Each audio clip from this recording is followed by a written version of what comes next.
Okay, so this video is going to be pitch black and probably super boring to watch. It's how I come up with basically a finished video from the start to to the end. And so a lot of people probably aren't going to watch this because, yeah, the video is probably pretty boring and it's just going to be very instructional. But if you want to know kind of the process I take in making my videos from start to finish, then watch this video. So I first start with the ideation, so the idea. That's the most important part. So I'll spend a minimum of 45 minutes brainstorming every single day, and that excludes the days that I take off from work. So I do take some days off to kind of give myself rest and make sure that I'm staying sharp. But on the days that I work, the first thing I do is open my laptop, and I usually open YouTube. And the strategy recently has been opening YouTube in an incognito window, searching kind of creators that I know make similar videos to me in the niche that I want to be in. And then YouTube will automatically recommend outliers. So that's the first way. The second way is I already have like a pre-created YouTube account. And so I'll use that to basically go through just like what YouTube recommends. So those are the two ways that I'll kind of look for inspiration. Now, usually I'll write down videos that are outliers. So an outlier is just a video that's gotten more views than the other ones around it. So if a channel posts a video and the views are like, 100,000, 200,000, 150,000, 400,000, 200,000, 5 million, then the 5 million video is like, whoa, there's something special about this. How can I kind of take inspiration from that, take a similar idea? And so I don't base all my videos off of outliers, but that's kind of how I get inspiration. And so this most recent video, the putting up movie posters, that was basically a combination of the idea of putting up fake movie posters, and then in the Photoshop niche, there's an outlier kind of, or like a popular trend where they'll turn movie posters, kids movie posters, into horror. And what ended up happening was basically I couldn't think of a better horror movie than Frying Nemo, which was super similar to a video that Andrew Levitt made. And the thumbnail is like the exact same, and I was like, oh bro, like, are we serious right now? So like I accidentally copied him. I didn't mean to. Yeah, so in terms of planning, it's like, okay, first of all, we got to figure out logistics. So logistics can be fun, but you kind of have to do them correctly.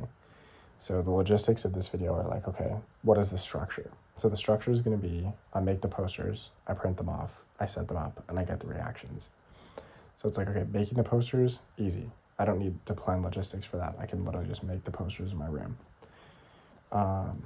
The printing them off, same story. Like, I've already printed things from Staples before. I know how it works. Easy. Now, setting them up, it's like, okay, I need to make sure that they're the right dimensions. So it's funny because in the intro of the video, it's like I show myself measuring. Like, that was after I finished filming the video, because it doesn't make a whole lot of sense to like plan that shot and set it up and then start after I've kind of put in more effort. And so like I literally just drove to the movie theater, measured it by myself, and then got the dimensions that way. So then it's like, okay, cool. Those are the dimensions of the movie poster that I'm going to be setting up. So I thought it was easy as making the posters, which was pretty easy. I kind of planned them. I got some inspiration from online. I made the posters. I went and printed them. I just filmed that. And then basically then what ended up happening was I went with my friend, actually. And this is kind of part of the video that I literally just did not leave in at all.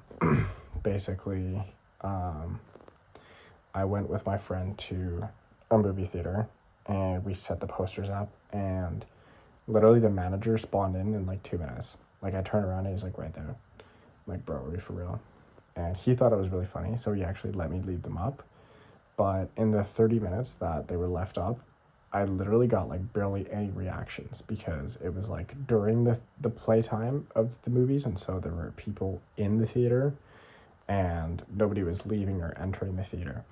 So that was like something that I kind of missed the first time planning the video.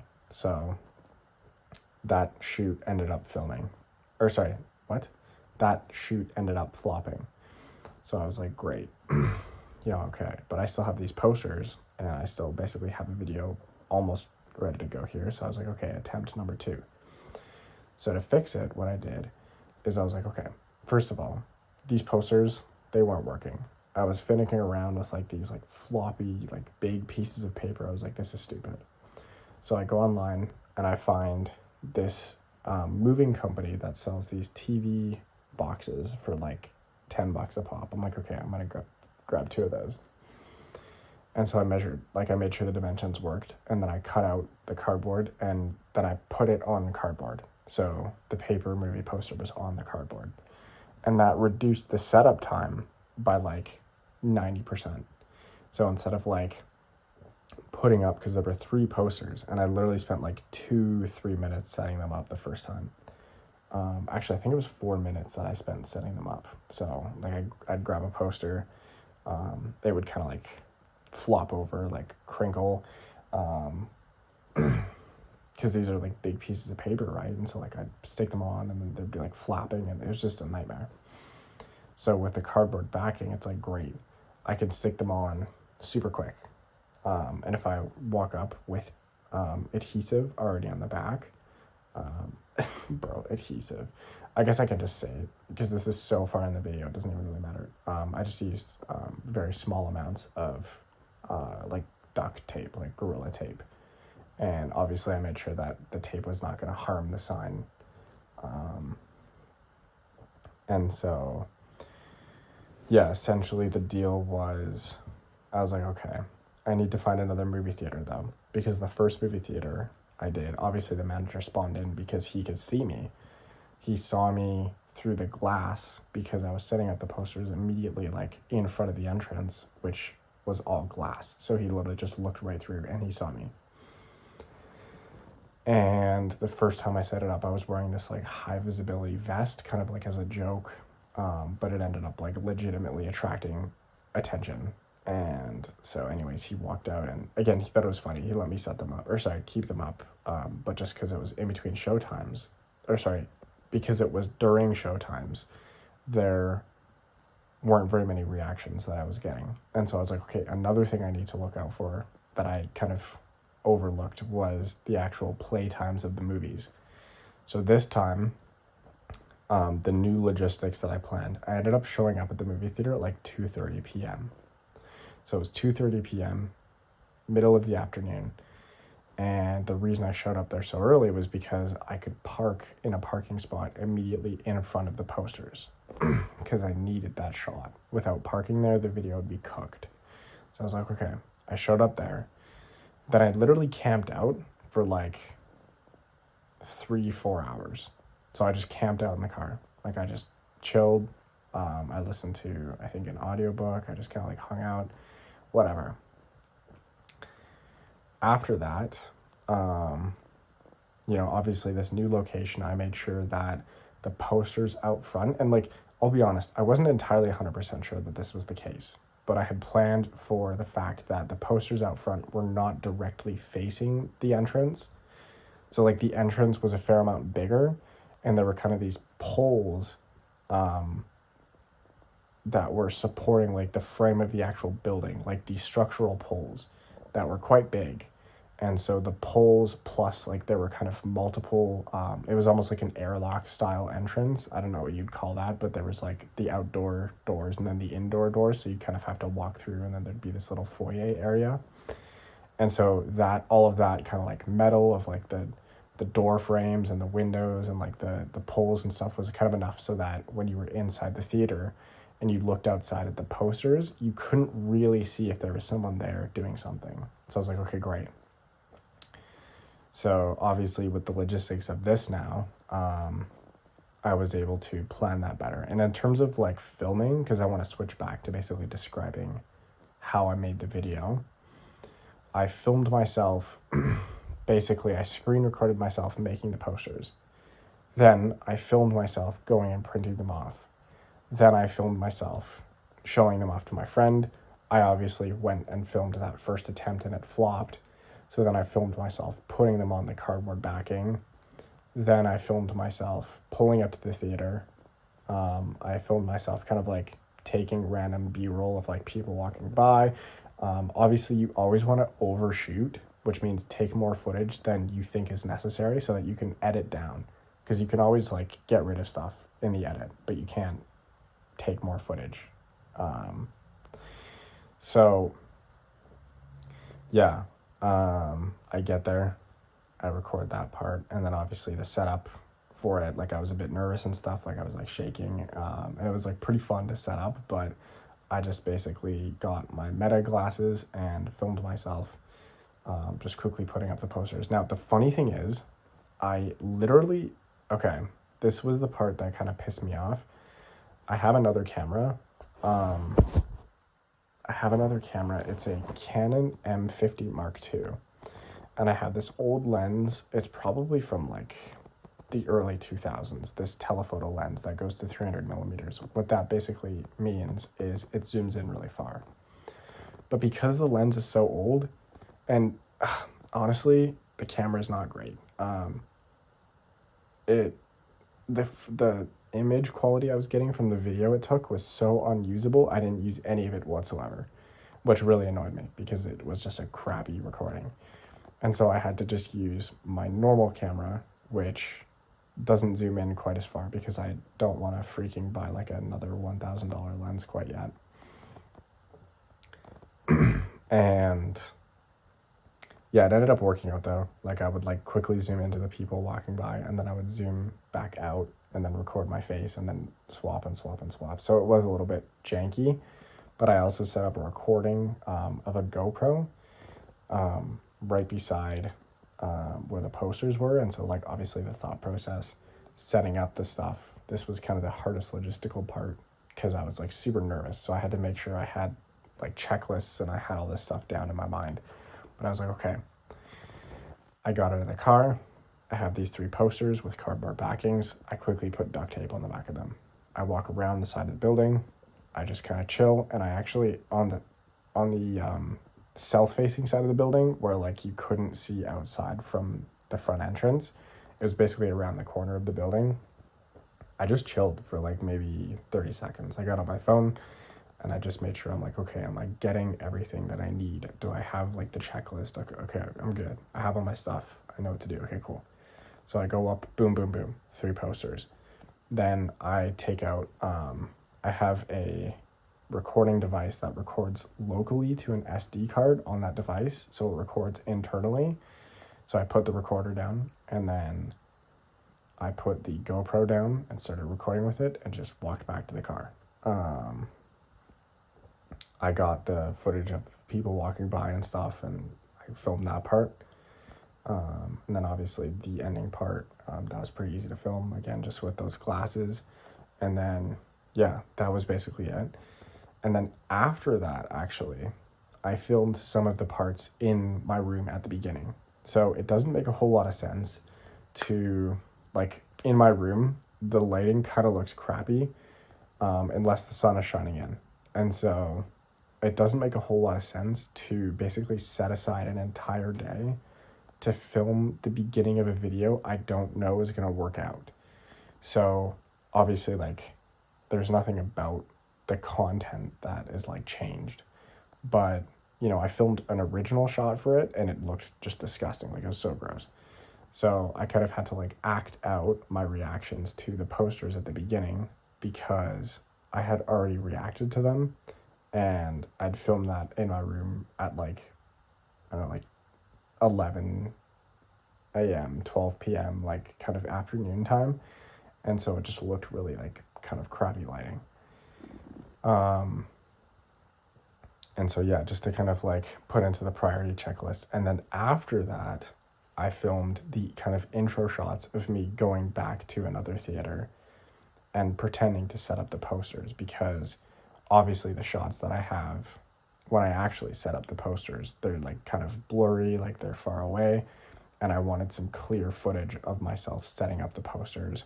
And then I also got some clear footage of myself pretending to measure the sign. And it's actually kind of funny because the original time I measured the sign, I literally used, my mom does sewing sometimes. And so she has these little sewing measuring tapes, which are kind of like these long, like they're used to like measure a human, right? So like they measure like your inseam, they measure like your waist, whatever. And so they're like these flexible, and so that's what I actually used to measure the signs at first, because I just didn't have access to like a tape measure. I don't know, we like lost it or whatever. And then the next, like when I actually like pretended to measure it, when I filmed myself measuring it, I actually had a real tape measure, which is kind of funny because, yeah, I just didn't measure it with that the first time. So yeah, again, just kind of like basically the reason I'm explaining this is because I'm trying to be a lot more efficient with my filming. Like it wouldn't make sense for me to like begin a video and then to film myself in my room and wait for perfect lighting and like set aside my whole day and like screw up all my work and stuff, and then like film the beginning part, and then it's like I film getting them printed out, and then like, oh, the video flops. Like, I don't know. There's so many things that could have gone wrong in terms of like, I don't know, maybe they had like people, like maybe they actually did check their security cameras. Like maybe people, like someone would have pointed me out, someone would have ratted me out or something. I don't know. But yeah, the point I'm trying to make is basically, I'm trying to be a lot more efficient with my filming and structure it accordingly. And so, whereas like, oh man, I'm so tired. Ugh. Whereas like the hiding my friend's face video, that one actually, honestly, that one was pretty efficient too, but I could have been a bit more efficient. Like when I measured the sign, for example, those were actually those are real measurements. Like I was actually measuring it for real. And the reason I filmed myself doing that was because I knew that I like couldn't really easily go back to the sign and measure it again with a ladder and with another measuring tape. You know what I mean? Like I couldn't go up to it. And like actually ideally what would have happened is like I just would have used my measuring app on my phone and like gotten the rough dimensions. But realistically, like if you're doing it right, it's like you should just measure it. So it's like, okay, I had to go up there with the ladder, and then I actually filmed myself for real measuring it. I'm trying to think in terms of that. What did I kind of... Oh yeah, I did reorganize the footage in that video. So like instead of it being the first segment was the bus station bench, the first segment was actually him walking home from work. And at that time, he literally had no idea there was a video. Like, this was, like, for real. Like, I literally just did not tell him I was filming him. I told him that I wanted to, like, hang out with him, and we hung out after.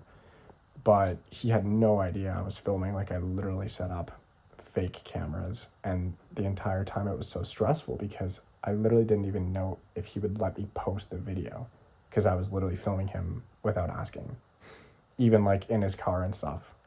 And so that was a bit stressful because obviously it has nothing to do with the actual YouTube video. And if I were to put that in the video, like it wouldn't really benefit the video because the question is like, oh, does he notice his face? It's not like, does he give me permission to post the video afterwards, right? But that was a major stressor throughout the entire video. I was like, crap, like if he doesn't like this, like shoot. So like thankfully, like, I don't know, he's like fine with that stuff, but I was a little worried about like, you know, filming him like in his car or like walking home from work or whatever. Yeah, and so what's funny was I filmed him walking home from work, and then 2 days after that I filmed the bus station bench segment, and then right after that we walked over to KFC and we filmed that segment. And so yeah, that was interesting because I don't know, he's wearing the same shirt in it. Like, I don't want to, like, obviously, like, hide it. I wasn't, like, faking it or whatever.